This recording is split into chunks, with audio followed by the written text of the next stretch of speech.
Hello,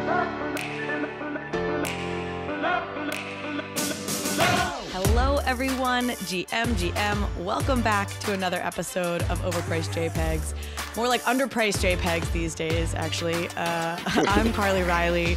I am so incredibly excited for today's episode. I have Micah Johnson on the podcast. For anybody who listens to this show, I think I've talked about Aku and Akutars for like the last 3 episodes, raving about them. Been very excited about this project. So just so honored, Micah, to have you here to really dive into it more. No, thanks for having me. I always enjoy talking about it and always appreciate a chance to talk about it. So cool. You're outside on a beautiful day, so things finally. First time outside all day too, so I'll take extra it. Good. Yeah. Get the whatever vitamin D. So right. For anybody who doesn't know, Micah is a former MLB player turned artist turned, I don't know, CEO. You have a whole company built around Aku at this point. I have not been shy about my love for this project. It's really been a couple of things that I think drew me to Akutars and Aku when I first discovered it. Like such an obviously genuine why. You see so many projects out here where they're not intending to be rug pulls, but on some level, you know, they're trying to ride the hype of NFTs, and Akutar doesn't feel like that at all. It's like, I know why this character should exist in the world. The art and it's, you know, there are these, like not GIFs, but they're animated, you know, they've got music to them. Like it's so evocative. So you're immediately like, oh, I see what this world could be, which really drew me in. You have this incredible community that are just like big time diamond handers, you know, it feels like. And you just like, we're not chasing hype. Like it's so amazing to me is you've been building all this stuff. You've gotten some mainstream attention, but I feel like the NFT community like didn't catch on to you totally. Do you feel that way? That's until we lost $34 million. Yeah. The best marketing move you could have done, Micah, lose $34 million. Everyone's paying attention. Well, I wasn't going to start there, but let's start there. That is why some people may have heard about that. Y'all had a smart contract problem, $34 million currently locked up in a smart contract, never to be accessed by anyone. What happened? What have you learned coming off of that process? Arguably, it's probably like 17 million now, the way the ETH is going. So yeah, there you go. Glass half full kind of guy. Right side. No, I mean, it was a massive learning experience. Hurt, obviously, personally. I think it's something that in the moment, we have had a film crew with us a lot of the times. We've been since Aku started. Not since it started, but at the point when we realized like we're onto something special here. That day told them to not come. So I think that's the biggest regret of it all. Because it was look, nothing you can do about it, right? Look, I played a sport that was predicated on failure. And I woke up every day, played 162 games out of a year, knowing I was going to fail that day. So failing and overcoming adversity is never a thing. It's not a new thing to me. You have to move forward. Sure, you're always going to think about it. It'll linger in your mind, but you have to move forward.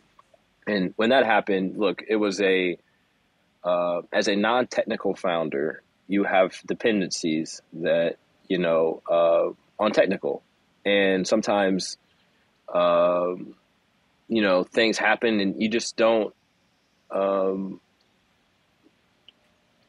don't do the proper things needed. You know, in this case, getting a contract audited and that whole thing. And mistakes happen. In this case, very fortunately, people were able to get their refunds.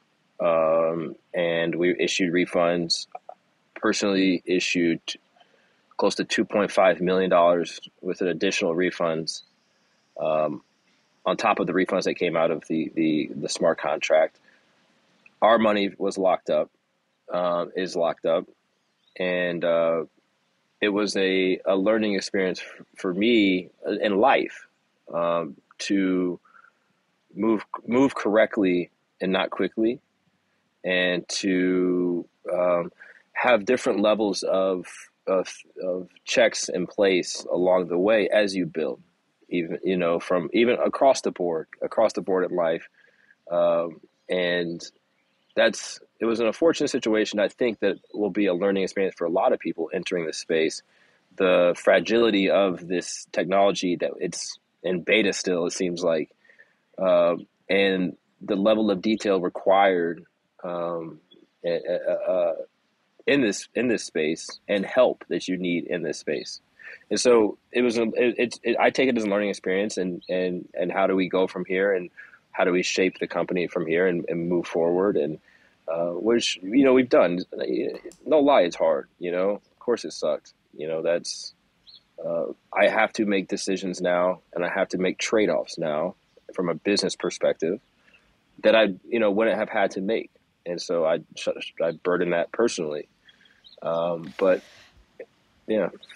I think from what I've seen, there's been a lot of grace from the community, very rightfully so, because I think people recognize that, okay, you are a non-technical founder, but more importantly, like you so clearly are not rug pulling anybody here. Like, you're so clearly an incredibly genuine builder who's in this for the long haul. And so I feel like that came through to people. And so that was my impression. I don't know if you feel like that's how the community has responded, but I do just want to push on, you're like, what can we do? There were some people who flagged this on Twitter beforehand. And I think that there were some people who were frustrated because they're like, you had folks calling out that there were bugs in the smart contract. What was the breakdown there of you had these warnings and they didn't get heeded? No, so there was a lot of people that reached out. I won't say a lot. I was in the heat of the moment. There was one person in particular, Hassan, had reached out, got him on the phone rather quickly, very quickly. There was a moment the site went down. We were able to get him on the phone in that moment. And when that happened, it's decision time in real time, become wartime CEO. First instinct, shut it down. I don't know anything. If it's possible, cancel the contract, whatever it is. Developer walks him through the contract, while on the phone. They check out this withdrawal function, so that basically our developer had put it in there so that if in 3 days, if we die that day, everybody would get their funds back. So it checks out, Hassan checks it out. Okay, it looks good. Incredible dudes to help us out the whole time. Puts out another tweet saying it's all good, reviewed it, looks good. That wasn't the issue though. And so it wasn't like we, was flagged and we said, forget this. It was, let's check it out, do what you need to do, cancel this if you have to, no big deal. Like, let's cancel this, checked it out, everything checked out. The issue was the fact that there was just wrong code from the level. Was it accounting error? Was it essentially like accounting error? That's right. So funds from Jump Street weren't going to be able to be withdrawn. People would have been able to receive their refunds, but yeah, our funds from Jump Street weren't going to make it. So that's what it boiled down to. The stuff around, we dismissed it. That wasn't how it went down. It wasn't like this was a thing that we could stop it. It was done from that whole thing. Mm-hmm. And Hassan was incredibly helpful the whole time. Like, sat on the phone and walked me through it. More importantly, like understanding a whole different perspective on where it was. And there was a moment where, he realized, like, wow, actually, you guys, it's locked.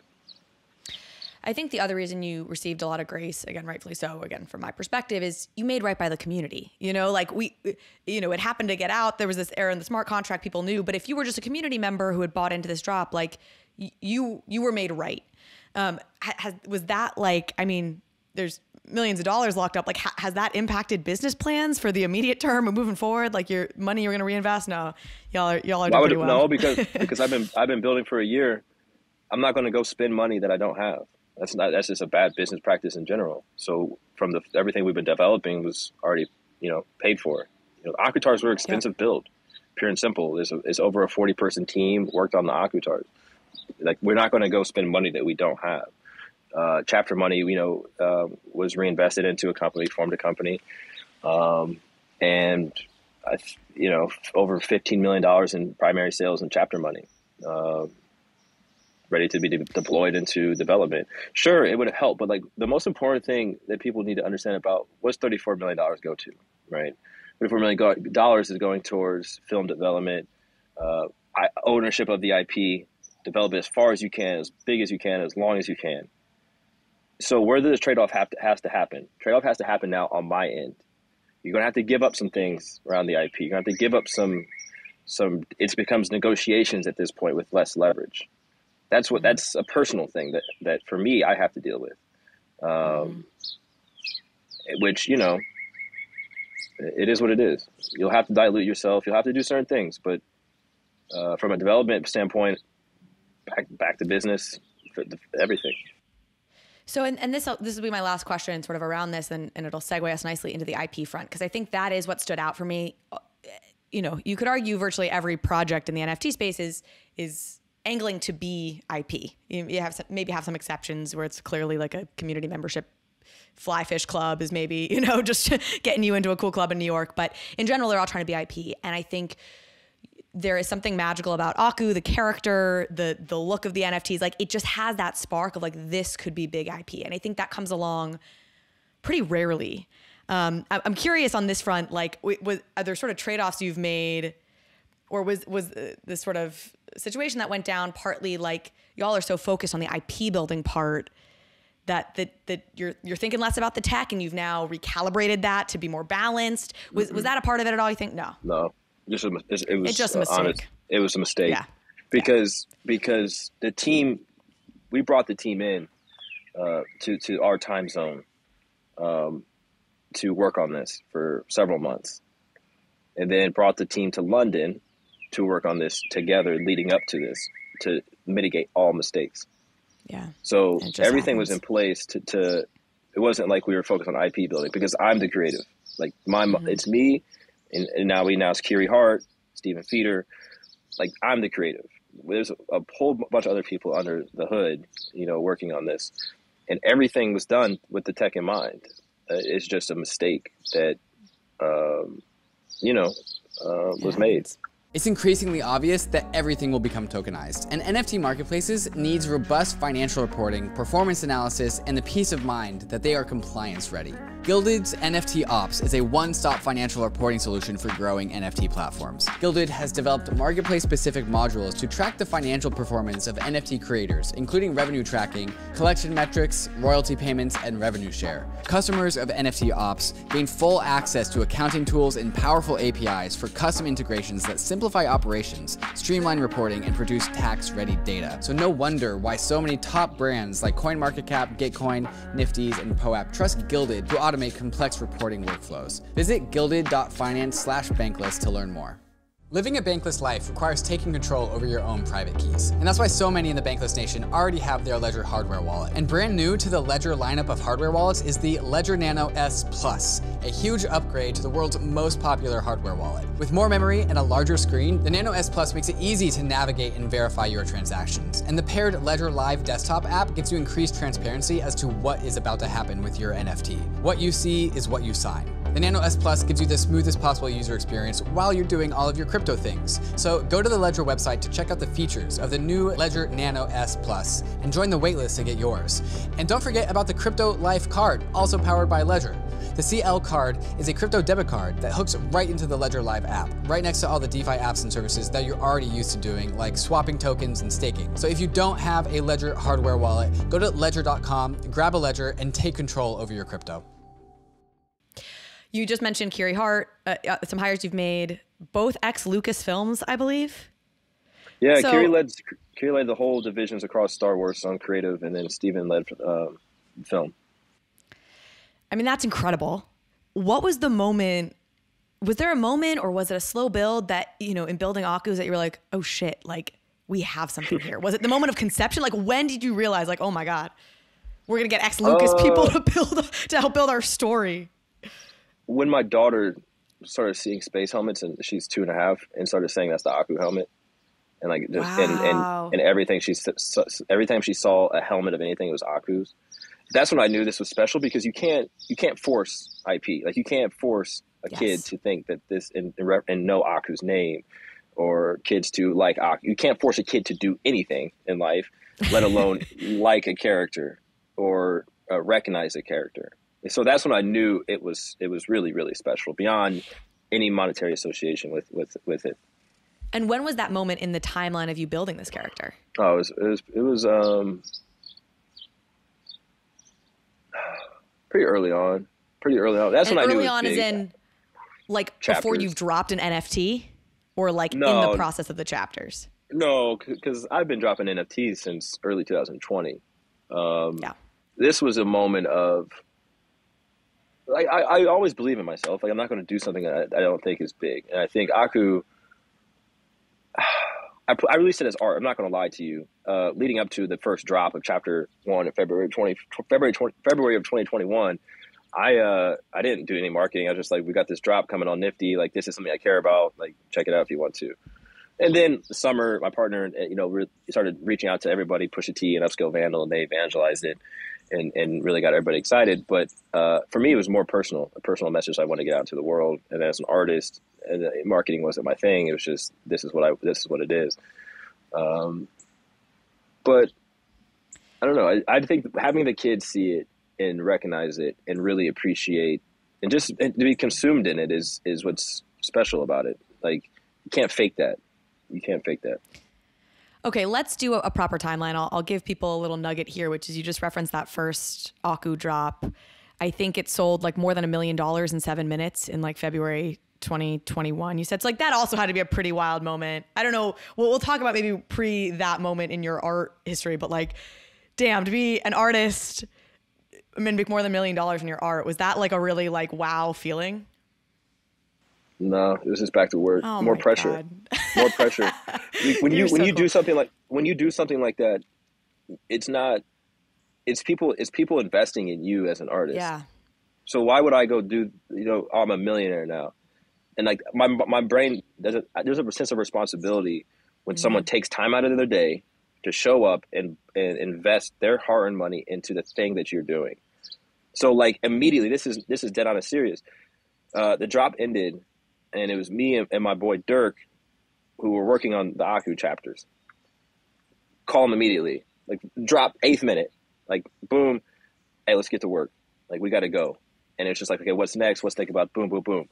It wasn't a moment where I was like, oh, this feels good to chill. Like no, because like that's when the pressure starts. What about a moment though of like validation of wow, you made this career from being a professional athlete to an artist. Okay, it's resonating for folks. Oh, I can make this work. Like, did it have that? You're just like a worker. You're just like, just get down and do it. Just work. Yeah. So, and I think I read somewhere, and let me know if this is right, that your plan had been to release you released 10 chapters, which are really 10 pieces of art, 10 NFT series, collections.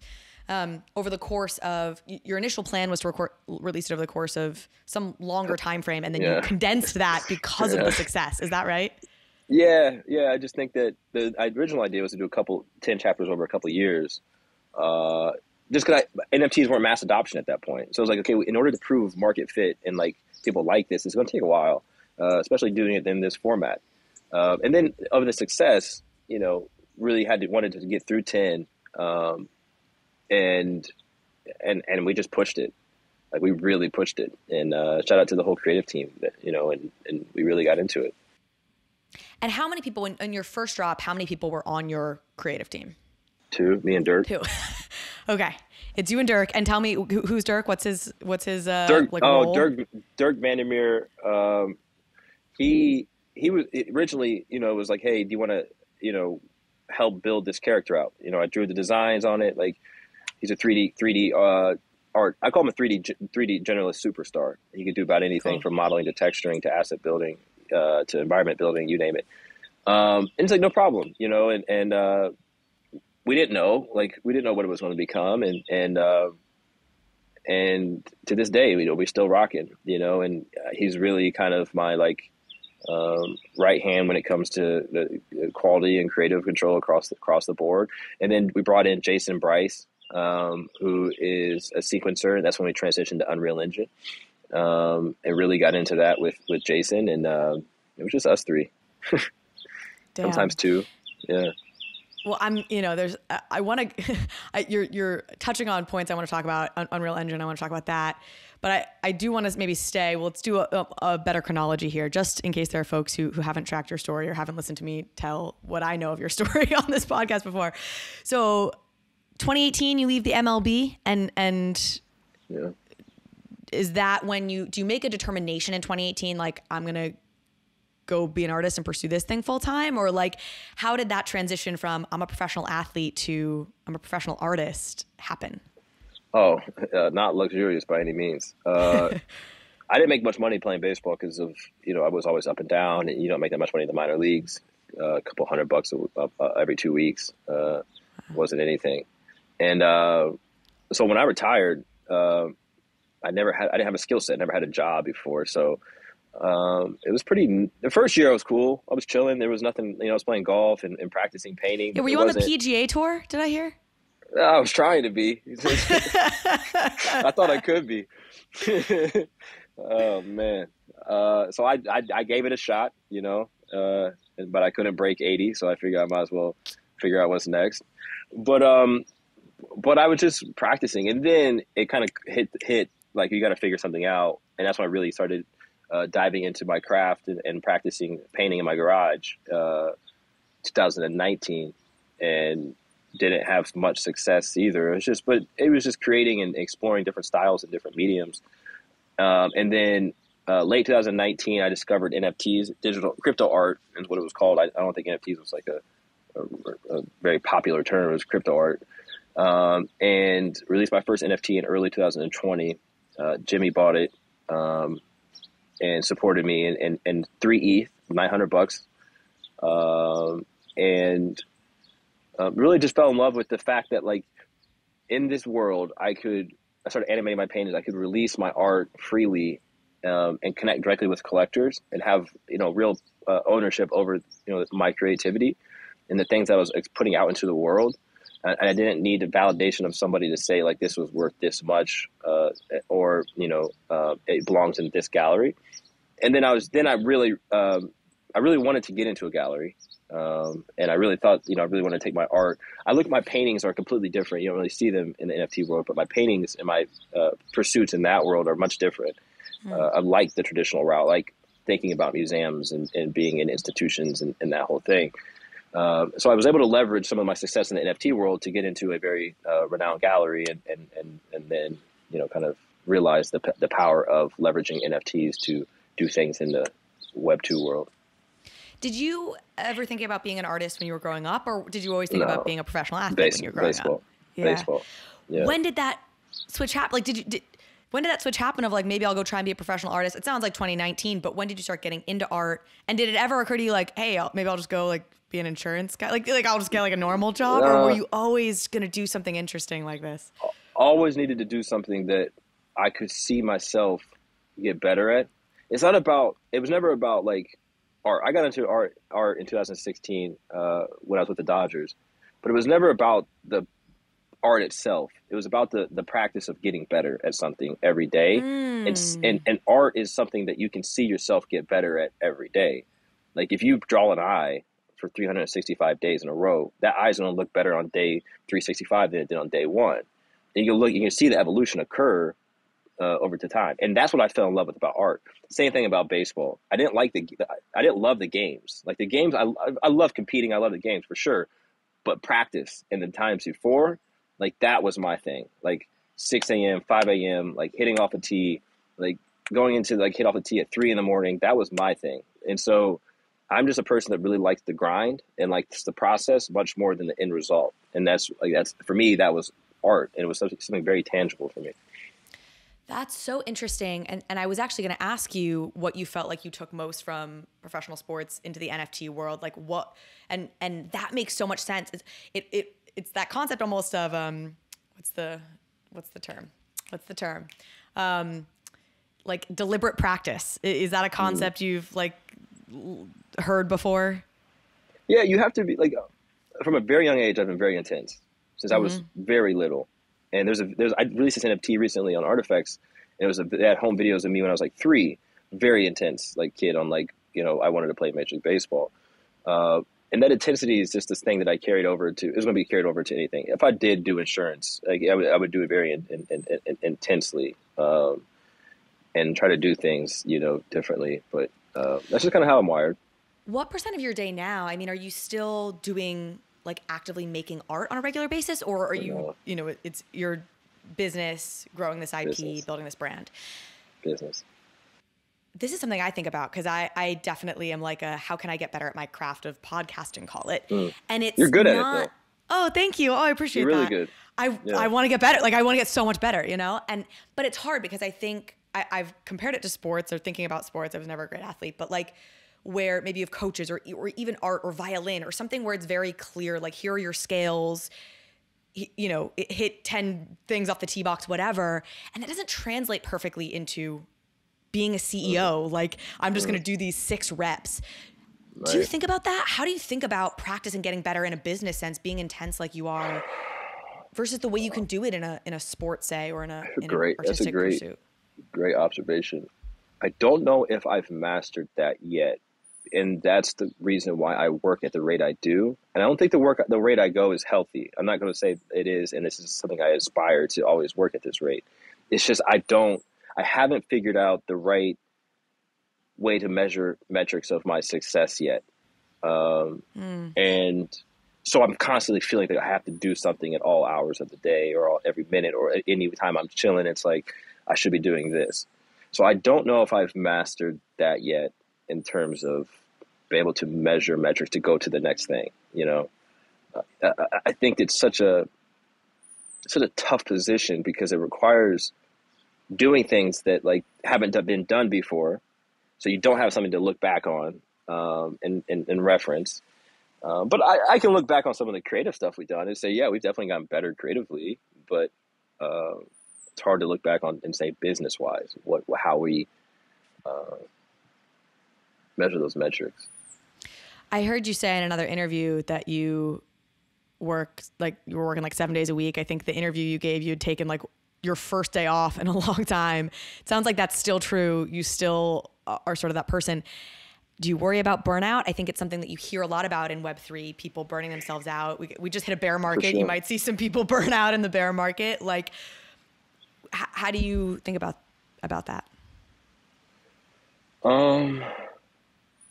Because I absolutely love what I do. Like, this is a hobby. This is like a hobby. You know, when you go do something, and my wife's always like, you should go golf or go do something. But like, I wake up and this is what I enjoy doing.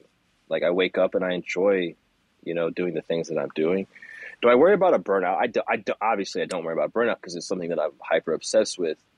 But I always want to get better at scaling teams and delegating, and building a better organization that doesn't require me to always have to. Because I don't think it's also beneficial for any company to be reliant on any human being, right? It should be different kind of commanders in different tents, you know? And so that's something that I'm actually focused on, you know, readily right now, is scaling out the organization so that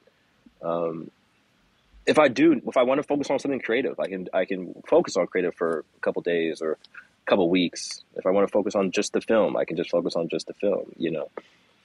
How many people, so you said it was 2, the first Aku drop happens and it's you and Dirk. How many people are in the organization now? So it kind of depends because it scales up and down when needed. So we can get into like our creative, but like the creative's always going to be the most robust part of the ecosystem, because for the Akutars, for example, when we scaled up to 40 something, that was because there were so many different roles and so many different things to be done. But then it can scale back down when it's a dead time. And then, so,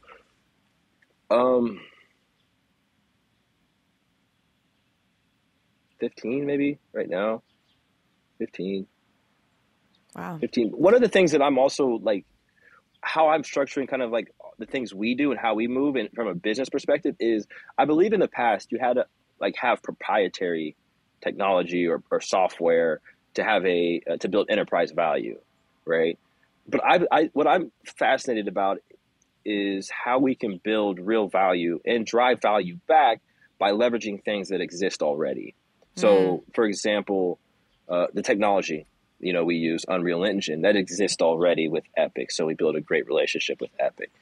When we do IRL events, we have an incredible partner that's also very deep into Unreal Engine. And so they can spearhead and work with our team on creative and whole event side, PR team and marketing team and brand team. Everybody's kind of interlaced. They all got their own thing. You know what I mean? And I think that's what's fascinating about the way we could do things, is it doesn't require scaling teams and spending all this time scaling, you know, internally, except leveraging things that exist in this ecosystem. Yeah, there's sort of a modularity in building. You know what I mean? That's awesome. Yeah, that's really cool. Well, so you now brought up Unreal Engine twice. So I'm going to ask you, because in a recent interview, I was asking a team about Unreal Engine. I keep hearing about it. It's very clear this is going to be an important piece, at least for the early days of the metaverse, until a better piece of tech comes around. Why? Why did you build Akutars? Maybe give people a little context. You had Aku, you then just released Akutars. That was built with Unreal Engine. Why did you go that route? Why is it important?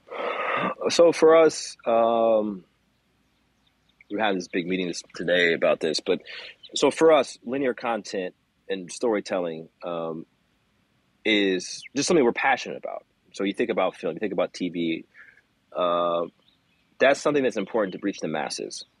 I don't believe the masses will be reached without that. I truly don't. I think that's our end of our roadmap, right? But how we get there is being smart and resourceful from the assets that we build. And so what Unreal Engine allows us to do is to prototype and scale virtual worlds and assets that are reusable across the different verticals that we play in. So if you look at what we did in Miami at Art Basel, there was 30,000 square foot interactive exhibit built in Unreal. Those assets were used in the chapters. Then those could be used in future content or virtual worlds. And so it's more about scalability across different verticals in our ecosystem versus in the past, us building maybe an IRL exhibit or an immersive experience. You build something for that, then you have to go build something again for a TV series, and then again for the film, and then for a game. It allows us to build quicker and ship prototypes and iterate in real time. And the word that's coming to mind for me as you're saying that is interoperability, which we hear a lot about, we talk about metaverses, like interoperable metaverses, like, this character becomes interoperable from a back end perspective. Y'all can take him and plug him into different places. Not just us though. Not just us. It's going to be, we built him. Yes. Go say what you're about to say. It's not just, we didn't design these. It's very important for people to understand interoperability between platforms. And I'm not the most technical when it comes to this, but I do have some very smart people around and just trying to learn and educate myself around it. Interoperability between platforms is just not a thing. Sandbox has a different visual language than Fortnite has a different visual language than Call of Duty, et cetera, et cetera. So you need to build them for your world, right? You need to build them for your world.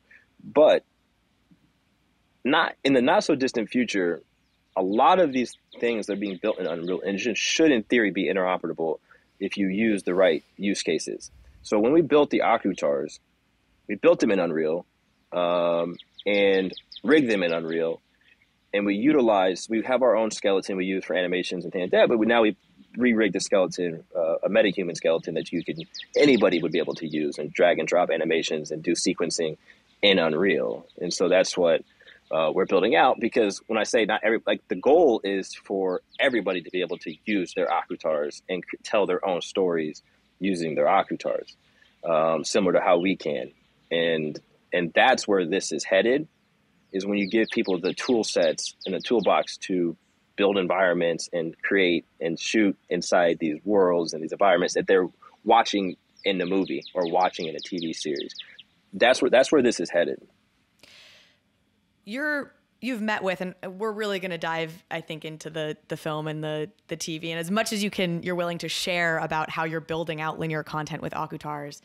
I said this to you earlier, but as a quick side note, I think it's hilarious. Like, I feel like I discovered you late. I think a lot of the NFT community was sort of late to discovering you, given how long you've been building. But it's hilarious to me because I'm like, all these NFT projects out there that have, maybe had more attention or more hype or whatever, all are like the holy grail is I want to be IP, I want to have movies, I want to have TV. And secretly you've been over here all along. Literally you're building, you've got a deal. You're making a movie, you're making TV. So I want to dive into all that. But, you've spent time now in Hollywood, in LA, talking to major players in that space. What is their reaction to NFTs as you've seen it? And then I want to ask you a question about, like, is there a paradigm shift happening in Hollywood, do you think, because of NFTs and this kind of content? What is there? They just want to tell good stories. They don't care what form it comes in. They want to tell good stories. They don't care how much NFTs, the floor of an NFT project is. That's the most important piece of information is nobody knows or cares the floor price of Akutars when it comes to what we want to do with Epic or what we want to do in film or TV. It's the IP is so strong and the story is so strong that it needs to be told. And so at the core of it is its creativity reigns supreme. Strong IP that the world cares about and needs is what reigns supreme. And so are they interested in NFTs? I think they're interested in the way of building a collective audience around IP and building consumers that are orchestrating around this token, right? That can help evangelize the IP. But it's very important to note they don't need NFTs. Like, they don't need NFTs. These are billion-dollar companies, multi-million-dollar companies. I need NFTs, right? Like, how am I going to have leverage in these conversations? They don't need that. You know, Pixar doesn't need NFTs. Fortnite doesn't need NFTs. Like, they're businesses that already exist and are very successful. So when I think about everything that we do, it's all about story. Because then I can have a conversation with the Epics and talk to them about why it's important that Aku's IP that is being built in Unreal, or these studios about why this story, or with Kiri, who Kiri's one of the best in the world at what she does. Doesn't just need to do anything, doesn't do anything, but I can have a conversation with her about story. And it really intrigues her enough that, like, I want to devote a lot of time to this, you know? And I think, I just think that movies and TV aren't for everybody, aren't for every project. I think can be wildly successful brands, wildly successful games. It's not the holy grail. I just think that it's, for us, it is. Like, for us, it is making a great film and doing it that way, but there's so many other ways to do it. Let me get your reaction to something that I have mentioned a little bit on the podcast, but I want to probe more. I have a friend, he's also been on the show a couple times, John Rogers. He worked at Lucasfilm. He worked at Disney for many years. He was like their head of franchise, working with Pirates of the Caribbean. You know, what is a 10-year timeline for this, those kind of things. And he has this concept of, I think he calls it an architectural innovation. And the idea is you've had these essentially paradigm shifts that have happened through the life cycles of Hollywood that can mean like a shift in consumer behavior, or maybe tapping into a particular kind of consumer behavior that means the company reorganizes the way they do business. So one of the examples would be the summer blockbuster, which I think was like a 1970s, 1980s thing. Suddenly, these Hollywood studios realized they could make more money by putting a lot of eggs in like 2 big blockbuster summer hits, rather than scattering their resources across like films coming out throughout the whole year. And that totally shifted the way that the business of Hollywood was run, and the studios that tapped into that sooner and realized that sooner did better. And he's got a couple examples like that. So his hypothesis is that NFTs are just such a frontier, that the way the world is changing to be interconnected, where you go from watching the movie to now playing the game to living in that world in some other context, is a total shift that for Epic Games or, Pixar doesn't need right now, but there are going to be a couple players who are going to recognize that early, shift their business models around it, and they're going to win. You're smiling, so I think you agree with this, and you're nodding. Give me your reaction. 1,000%. It's an always on ecosystem, and everything you need for that ecosystem is in a wallet. That's the future of this. That's the future of it. If you want to go see a movie, it's in your wallet. If you want to buy some merch, it's in your wallet. If you want to buy the same merch in the virtual world, it's in your wallet. It's an always on ecosystem that is held together with a wallet, and that's really on the most basic and fundamentals of levels what this is. And now you think about, how do NFTs play into this now, right? How do Akutars play into this ecosystem? Because I get that a lot. It's like, great, Kiri's announced, film takes a while, game takes a while. Like, but what do I get now for owning Akutar? The most important piece of this is, when you have an always on ecosystem that is held together by a wallet, the possibilities are endless at the levels of tiers and levels of privilege and access that you can give people. Because if you can know what every single consumer has always bought, or how they've engaged with your IP forever, then you can create opportunities and access and privileges and rewards and all this kind of things pretty easily. you know? And so that's how I want people to think about when they hear us talk about these long-term visions, but how does that play into it? And what do these pieces mean now? Well, there's going to be things you could do now, but in the future, like the system we're building is always on ecosystem that is connected by a wallet. I heard you in another interview again, say something that like totally blew my mind. And you were like, and this is, I think, from a little while back. So you can tell me if this vision has changed at all, but it was like this big, hairy, audacious goal, I'd call it, right? Which is like build the Aku community big enough so that you could distribute an Aku film directly to the community, the token holders. Is that still the dream? And then I really want to dive into what that looks like and means. Yeah, I mean, so I think that it was really fascinating about distribution, right? And why do I out here championing Unreal and Epic and what they're doing? And then there's others out there doing it. It's just they have an audience, built-in audience space, right? You can bring, you know, powerful IP into that ecosystem, right? And reach audience. And then you just do these things and build your audience and consumer base and intelligently around wallets, you know, around a call to action to maybe join a wallet, create a wallet, boom, boom, boom, boom.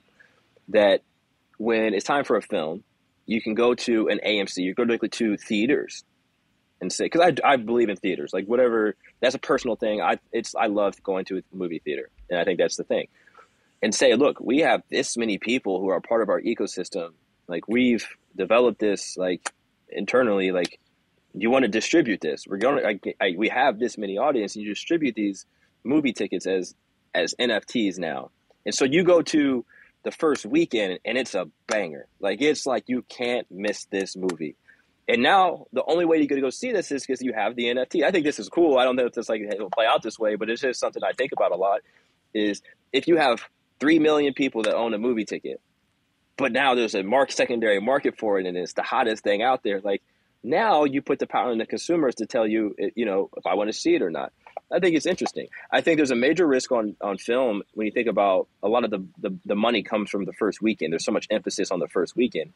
Well, if there's a snowstorm on the East Coast and the first weekend sucks, like you can't control that. But how do you mitigate that? Well, you can have these NFTs that act as movie tickets, and now they can go see it whenever, and now there's a secondary market for it. Just something I think about. Rarible is the NFT platform that's leading the charge into the multi-chain universe ahead of us. Available on Flow, Tezos, Polygon, and of course, Ethereum, Rarible is the perfect place for NFT newcomers, profile picture collectors, and experienced NFT traders. Rarible has a variety of NFT features that set it apart from other NFT marketplaces. They have a native messaging function allowing you to DM your friends or haggle with sellers. They also have a mobile app on iOS and Android with a built-in NFT portfolio tracker tool, so you can easily check the value of your digital art portfolio. Rarible is built on the Rarible protocol, a multi-purpose, open source, and community-governed NFT protocol that helps build products and services across the NFT ecosystem, including white label marketplaces tailored to specific NFT communities. So go to Rarible.com and start discovering and trading NFTs, putting in floor bids to join PFP communities, and DM with some brand new internet friends.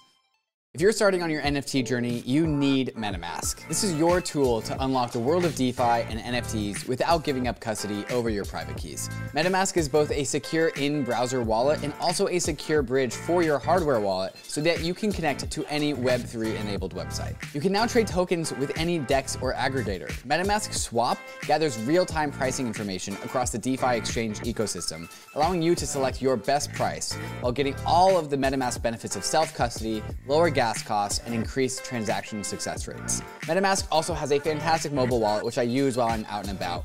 And I use it to collect POAPs, NFTs, and use it for all my DeFi things while I'm away from home. If you haven't downloaded MetaMask, you gotta try it out. Download MetaMask for desktop and mobile at metamask.io, or load up your Ledger, Trezor, Keystone, or Lattice hardware wallets so that they too can get into Web3.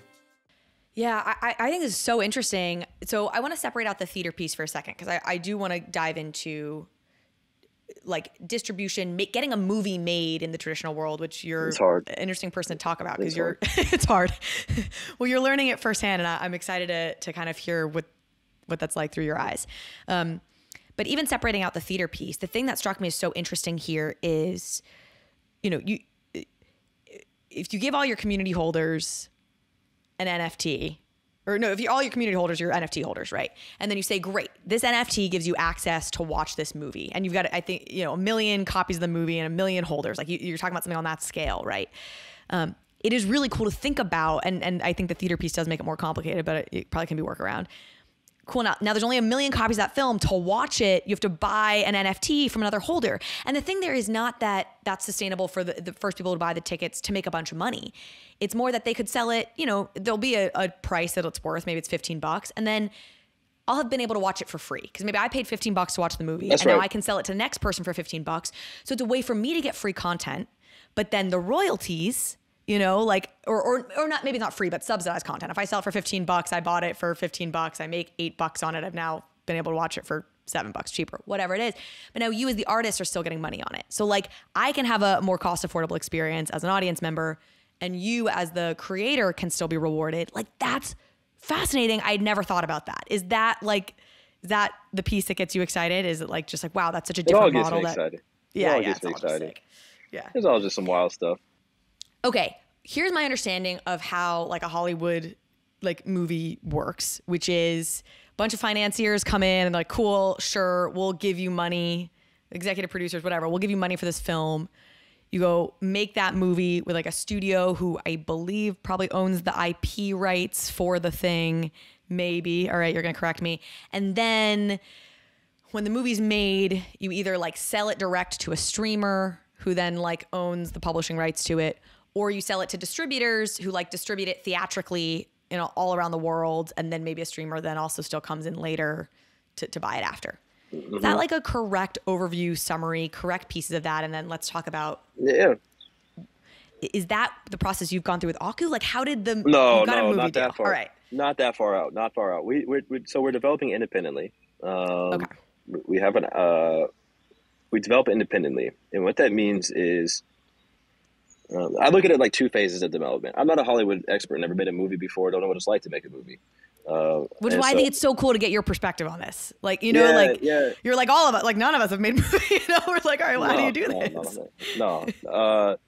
We did the deal initially with anonymous content and permanent content. It was great. They're great partners. Halfway through it, though, I realized that, look, this isn't the end of the road that I believe our potential could be the end of the road. And we're eventually, if we do go down this road, I'm going to have to, sell the IP, and I won't have control over this IP and no longer be able to drive value back to the thing I care about most, and that's my community.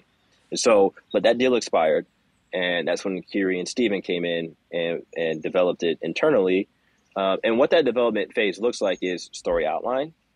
You pick out a test scene. This is how our process works. I can't speak for any other movie. So no, I'm so excited. This is fascinating. So we sat down for hours, days, developing a story outline. Come back. No, that's not working. That's not working. And there's still stuff in there right now that's not working, right? Develop this outline. From that outline now, we take a test scene. We say, let's do this one. Let's go give this to the creative team. What's the visual language look like? This is where Unreal is nice because we can prototype and iterate in real time. I think Unreal could eventually produce a feature-length film inside Unreal, but right now it serves the purpose of test scenes. And getting that visual language, the style, all that down. And then from there, just congruently or at this, a little bit after we start going into script development and, script, and then boom, then it goes to the main thing, make the thing, and at that point, that's when you have those conversations around financing. But up to this point, I'm paying for it. You're self-funding it. Wow. So let me just get specific here. You said you did a deal with anonymous content, which is a big deal. Great. Big names behind it. All that. When you say you did a deal, what does that mean? You optioned it to them. Is that right? That's right. Basically what that means is they have an option to be able to develop this and what we're doing now. And then they would run that process of everything you're now doing independently. Fund it, yep, and then take it to a studio to develop it and make it. But you realize if you walked down that path, at some point the IP would no longer be yours. Would it be anonymous contents? Would it be the studios? Yeah, I mean that's right. It would be something around the studios, and that's really how it shakes down. We'll cross the bridge when we get there on how you want to finance this thing. I bet on myself. I always will. And I always will bet on Kiri and Steven. and the team we got over here on the animation side, that, you know, it's a film. Now, I mean, we've been reviewing the outline this week, and it's like, and this is good. Like, this is no bullshit. Like, this is unique, and it's really good. So we just bet on that, and bet on the fact that someone's going to want to show this. Do you have, like, can you give any insight, into, I guess I have sort of two competing questions here. One is, my guess, having listened now to interviews with you and read a bunch about you and stuff, and feeling like I have a certain sense of you, is like part of the maintaining the IP is it's really sort of so also the holders can maintain the IP. We'll talk about commercial rights. My understanding is that we don't actually have rights over the Akus or Akutars the way you do with like a Bored Ape ecosystem, but you were obviously incredibly community oriented. So by you maintaining control of the IP, that allows you to figure out how to incorporate the community. Do I have that right? Can you speak a little bit about how you think about that? Yeah, that's it. It's so that we can evolve over time. Like, everybody wants to see a roadmap, right? Everybody wants a roadmap. And the one thing I hate about roadmaps, it does not allow for innovation.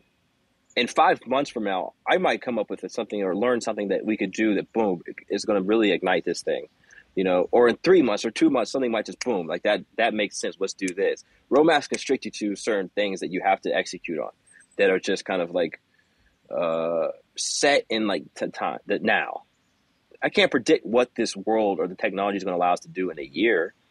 But, you know, so I don't like that.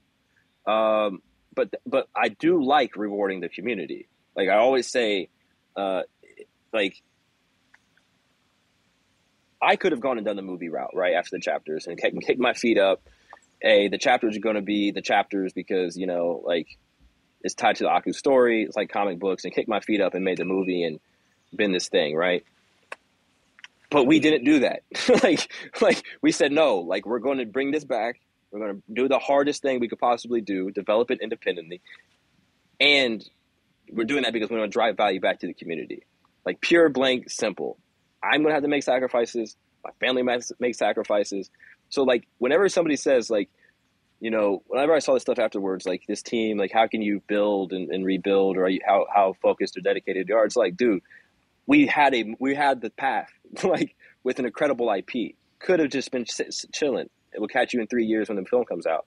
We said no, like, we're going to do that. And so when I think about that, it's because I just want to be able to innovate and integrate the community and all the value driving opportunities that we can create back to them, pure and simple. And around commercial rights, right now, yeah, like, we contain commercial rights over Akutars. That's not to say in the future that those don't unravel and give them to the community. I just think it needs to be done thoughtfully when you're dealing with an IP at this stage. It needs to be done in a way that isn't just free for all. There needs to be really thoughtful conversations and with the community as well around different ways that you can see these being utilized. I think actually commercial rights around Akutars would be massively powerful. It'd be some of the first fully 3D rigged, highly visceral characters that people can create stories around, even if it just was to make a fun NFT with their family. I think that's really crazy, especially with the tools that we can deliver them. That makes it simple.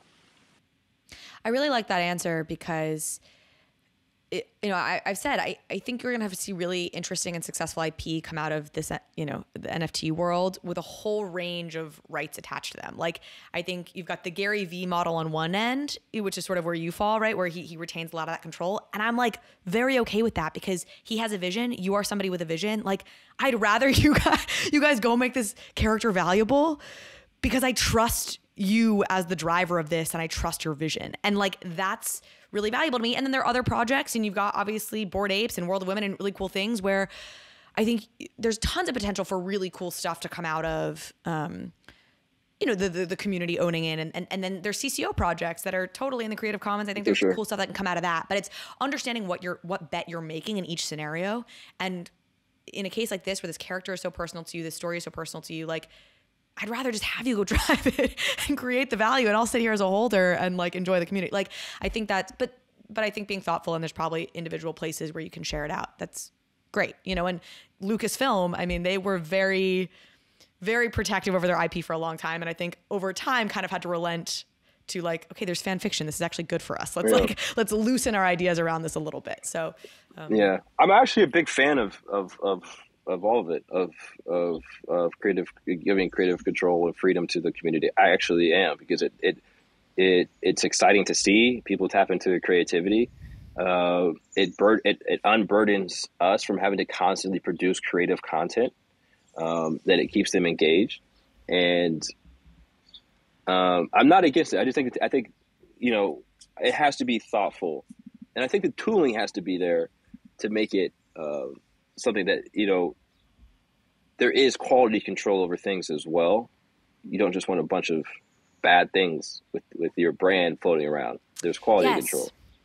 Yes, I think there's such a distinction to be made between letting fans go and create, again, things along the lines of almost fan fiction or things that they love, and monetizing that up to a certain point. There's something very different between that and then losing control of your brand's identity because you have a ton of people making a ton of different storylines, a ton of different projects, and losing the core of what makes Aku so special, which is this feeling that it has that is clearly sort of something is you. Let me ask you a question though. Let me ask you your opinion on something. Do you think that do you look at Aku differently than you look at Akutars? Well, that's really interesting. So it depends on what context you're saying. I was actually going to say, I've had this thing for a little while where I felt like Akus were so obviously undervalued because the Akutars were getting bid up, we're looking at like 3.5 ETH, and you had these Aku sitting there for like 0.4 ETH. And I'm like, man, these are these 10 chapters, the originals, like you've been really upfront being like, hey, I will always reward my original holders. I'm like, this is the obvious play. Like they're so undervalued compared to the Akutars. That's not what you're asking, I don't think, but I am curious to get your reaction to that. No, I think of them,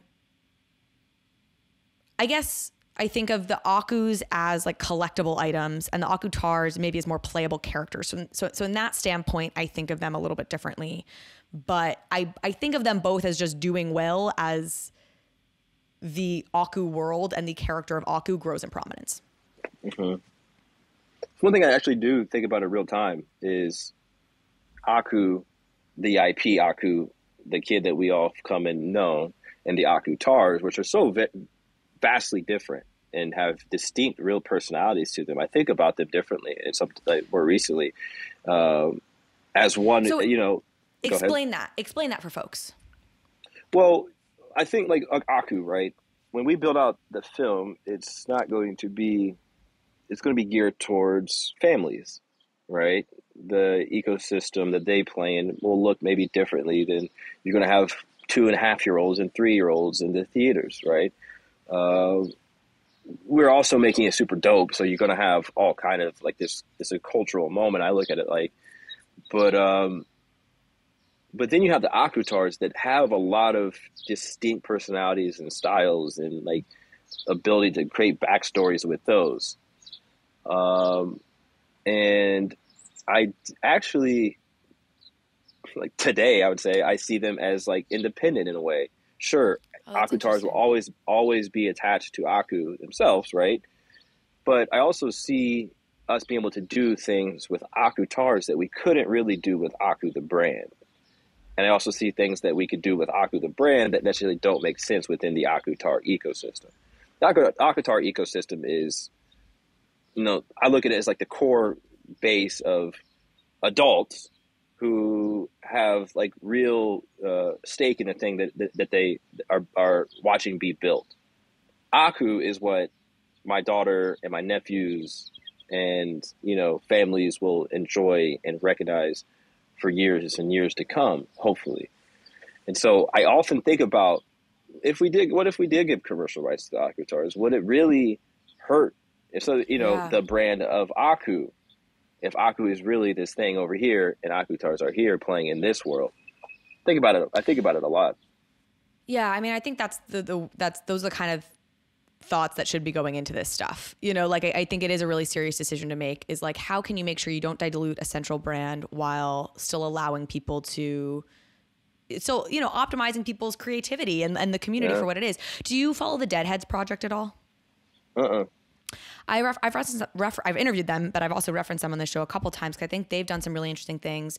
They're an animation studio. They're creating a show based on these characters, deadheads. They're like zombies, and you own your individual character, but if you go and make something unique with it, you can't use the deadhead's name. And then what they have is basically like it's sort of like staking, where you can stake your character into a casting pool. Yeah. And then they'll cast your character, into, if they pick your character and cast it in the show, that's a way they can get around like SEC stuff to like provide you with royalties and whatever, because they've now cast your character in their series. So I think that's a really interesting, like fun way that creative way I see people playing with characters and IP. Yeah, I got some ideas around that. If we wanted to pull this lever here, I do have some ideas around it. Make sure that it stays in bounds and respectful and things like that. I like that shit. Whatever. Like at the end of the day, I like that shit. Like I like the stuff to seeing people come up with the Bored Apes, and I like what seeing like the pixel vaults and I envy some of the stuff that they're able to do. And I'm a fan. I'm really a fan. Well, I think there's some really cool things you can do because you already do have the relationships with Hollywood, and you have some of these really, like the Aku movie comes out, it's a big success. Like you sort of plant a flag around what Aku is and what it stands for, and you let that build itself up first before you start diluting it. Then, somebody in the community does have this amazing backstory they've created for their Akutar, and now like that does get incorporated into like the Netflix series now that comes out. Like that's the kind of future that's so amazing when you think about, community and, content creation. Well, the thing about what we're kind of the way I'm trying to move is not so dependent on streaming platforms. Like you said, like love this. Maybe it'll be on the Netflix. It doesn't need to be on Netflix to reach the mass audience. People on TikTok got more viewers and more followers than shows get on Netflix. People on YouTube got more views and followers than shows get on Netflix. There's no knock on Netflix. I think it'd be great to have Aku on Netflix. It's just, I think there's other things that you could do to distribute content than just looking at streaming platforms that don't require any kind of deal or negotiation, If you're thinking linear content, like I think of linear as like TV and film. Maybe that's too narrow a view of it. Yeah, but when my daughter wants to watch TV, she cuts on YouTube. My nephew want to watch, they cut on YouTube. I think there's ways for communities. If we did want to say, okay, everybody has, the ability to create content. Here are the tools. Here's your 3D rig. Here's your skeleton. Here's your base animations to make content. There's distribution out there. We're building worlds and environments that can be used in content, should be used in content, will be used in content. The distribution is not going to be an issue when you have a hyper visceral community that wants to see the dopest content with the characters that they own. Distribution is going to be wherever that community goes. Yeah, you're Doodles, who I really respect as a project Love tremendously. Love Poopy Doodles. said the same thing to me. I like did the same exact thing. I was like Netflix, and he was like, whoa. I'm not just thinking about Netflix. I don't know if I care about now. And so it's really interesting to hear both of you, who I think are some of the savviest people out there, and the way you're thinking about this. Both of you said that now. So, as if Netflix needed any more hit to its brand and stock this week. Look, I love Netflix. It's just that when I think about Bored Apes, I don't know how many followers they got. I don't know anything about the community. All I know is when somebody famous or somebody does something, they tweets about them, it's pandemonium. Yeah. When the Bored Apes say something, it's pandemonium. How many times do you see the Bored Apes founders saying something? The community says it for them. And so if you think about you build a community that visceral and that like hyper engaged, they're going to go to whatever platform they want to go to see these Akutars or these characters come to life. It's pandemonium, especially when they're like real good quality. It's not just some rinky-dink thing. These are designed by the same guy that Emmy Award winner. They're lit by the same guy that lit Jurassic World and Ready Player One. It's like they're created by all these amazing people. Now you get to go enjoy them and create content with them. I don't know. I'm saying I'm interested in it. Totally. All right. And I know there's probably a couple years, but you've given us a sense of where you are right now. You're in this development process, thinking through storylines, starting to do some test scenes. How long does this take? And you got both the movie process? And then I know you're talking gaming. Like I know you've got a whole thing you're building out. We're talking a couple years. A few years. What's your timeline estimate? You want the roadmap? Carly, you gonna hit me with the roadmap question? I didn't use the word. I knew it was triggering, so I didn't use the word roadmap. You gonna hit me with the roadmap? No, it's not what people think it is that we're really building. Is everything we're building is building towards a film. Okay, everything we're building is also building towards a series that will be before the film. And so when we think about these environments, and you need scenes. And I think about environments. Think about if you want to make a scene in Aku's city, you're going to need to make the city and animate it in a 3D version of it. That's an asset that could be used in virtual world. Oh, that's so cool. So and then you can kind of Easter egg this stuff out to the community, all day long. And then you just do things very methodically. You have to know what the series is.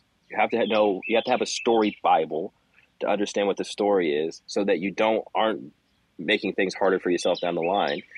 Once you have that, then you can do this. Then you can run this play of building out environments that are interactive, and then all of a sudden the world starts looking like this and like this and like this.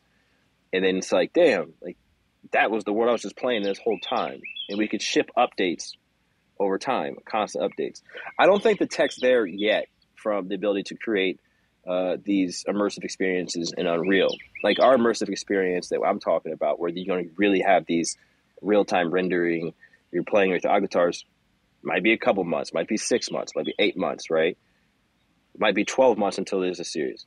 But there's things out there right now that we can deliver and ship to people that are engaging. But then when the lights turn on to this space, trade. Here, boom, I got you. Like, you want to come, here's your spot, here's your spot. Because I also don't believe in high-priced in-game assets and these. I believe in accessibility and microtransactions.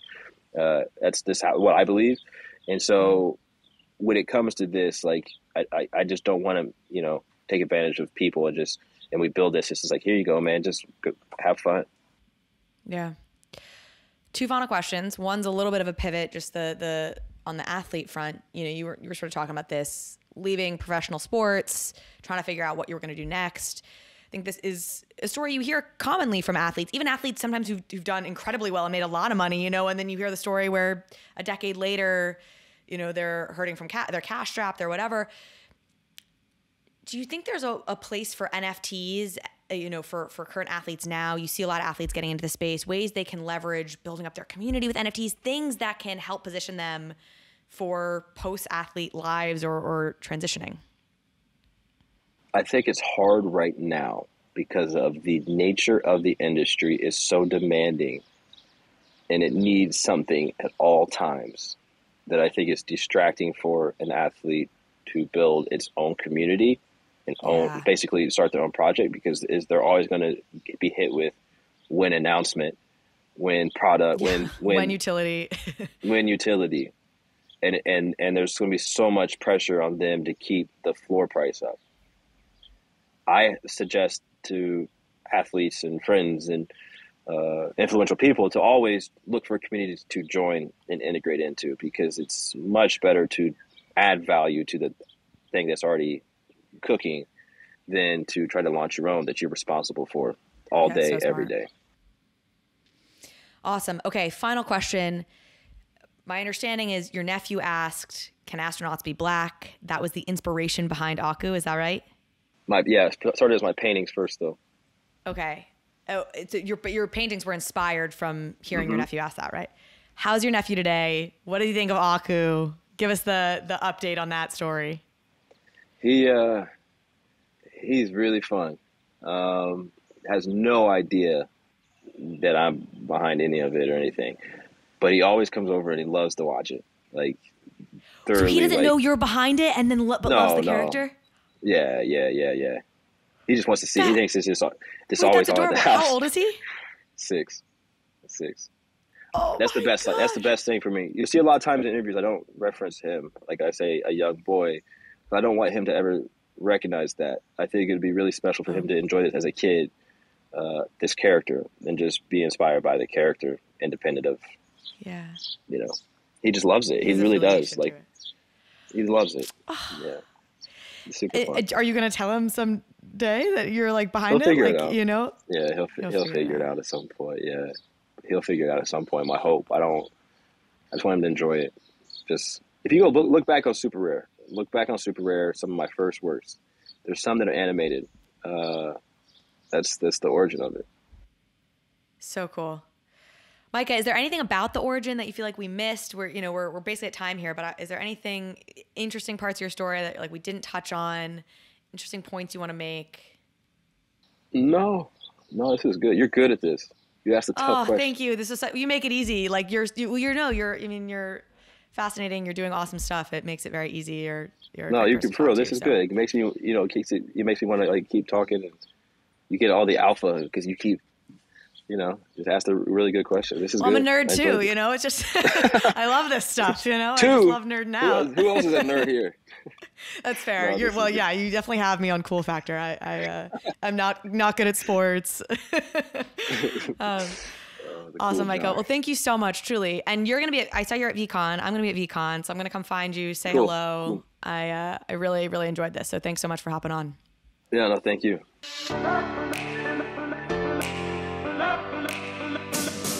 Thank you so much for watching this episode of Overpriced JPEGs. If you liked this conversation, if you liked this episode, please go ahead and hit subscribe. It helps me out, it helps the show out, and it means you will get alerts and updates when we post new content. Thanks again.